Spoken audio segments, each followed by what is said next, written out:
Hello! So, we all know and love the major scale. You've heard it, you know it, it's a banger. It is the same scale that is used in that Sound of Music song. Do, re, mi, fa, sol, la, ti, do. You know how it goes. This is what it looks like. It's basically the foundation of all Western music. That is a C major scale because it starts on a C. If we started on a D and built a major scale, it would be called, guess what? A D major scale. Super easy to remember. There's also minor scales. Now, minor scales are a little bit darker. For example, C minor sounds like this. And the reason that it's a little bit darker is that if you start on the same note and build a scale upwards, the minor scale is going to have three notes that are a little bit lower, that are flattened. For example, look at this third note here. In C major, the first three notes go like this. Do, re, mi. Very warm, very bright, very uplifting. Compare that to C minor. Do, re, ma. It's this lower version of that third note. That is what gives it the weight. That's why we associate it with sadness and anger and fear and darker emotions, is because it has those lower notes. And it's the exact same for the A in C major that turns into an A flat, and the B in C major that turns into a B flat. It's the exact same.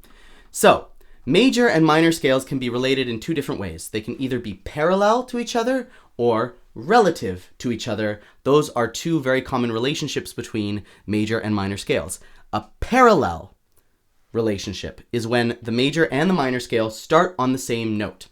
For example, C major and C minor happen to be, look at that, parallel because they both start on C.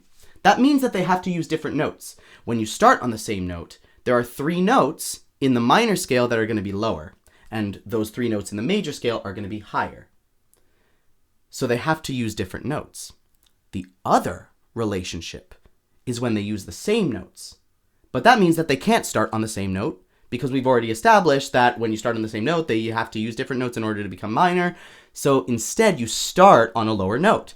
The relative minor of C major uses the same notes. You'll notice C major uses all the white notes on the piano. Look at all those white notes.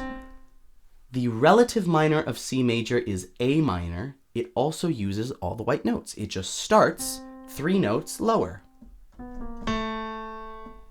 A minor. Because it starts on A. This is what it looks like. You'll notice there are no sharps or flats in A minor, and there are also no sharps or flats in C major. They use the exact same notes. A minor just starts on a lower note.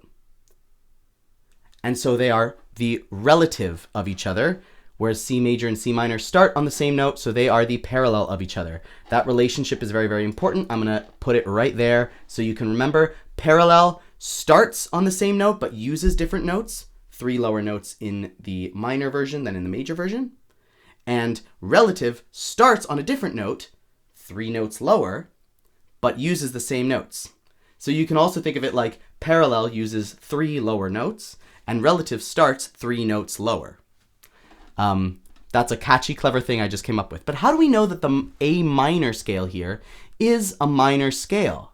Well, I mean, there's a lot of reasons for that, and at some point I'm going to make a video just how to build major and minor scales from scratch. But if you do that and build a major scale starting on A, you'll notice something.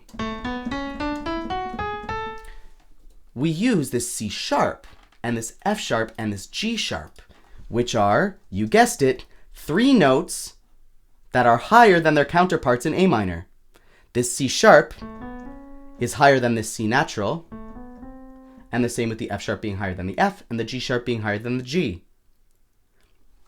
So, the A minor to A major parallel relationship is exactly the same as the C major to C minor parallel relationship, and the C major to A minor relationship is relative.